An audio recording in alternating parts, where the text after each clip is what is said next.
విపక్ష ఎంపీలు చేపట్టిన ర్యాలీ ఉద్రిక్తతకు దారితీసింది. రాహుల్ గాంధీ పిలుపు మేరకు సోమవారం దేశ రాజధానిలో విపక్ష ఎంపీలు ఈసీ కార్యాలయానికి పాదయాత్ర మొదలుపెట్టారు.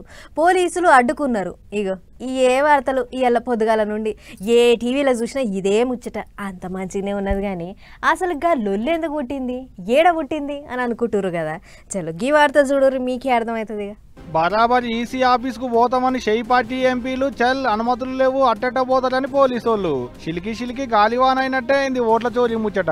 పార్లమెంట్ కెంచి ఢిల్లీ ఎలక్షన్ ఆఫీసు తనక ర్యాలీ చేసేందుకు విపక్ష ఎంపీలంతా తయారైతే ర్యాలీకి అనుమతులు లేవని అడ్డం తిరిగిరు పోలీసోళ్ళు.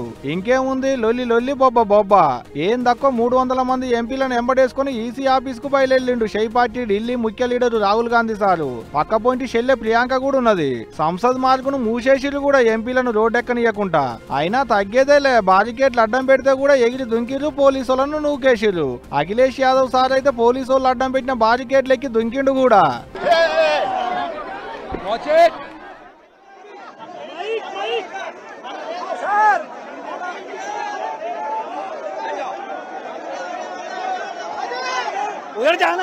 ఇటు ప్రియాంకక్క ఎంపీల నడుమిట్ల నిలబడి సప్పట్లు కొట్టుకుంటూ నిరసన చేసింది.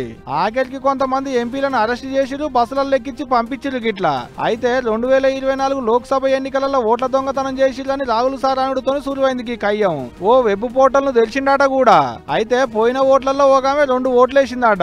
అది కూడా ఈసీ ఇచ్చిన ఓట్ల జాబితాలో ఉన్న ఫోటోను చూసి చెప్పిందే అనేది రాహుల్ సార్ అంటున్న మాట.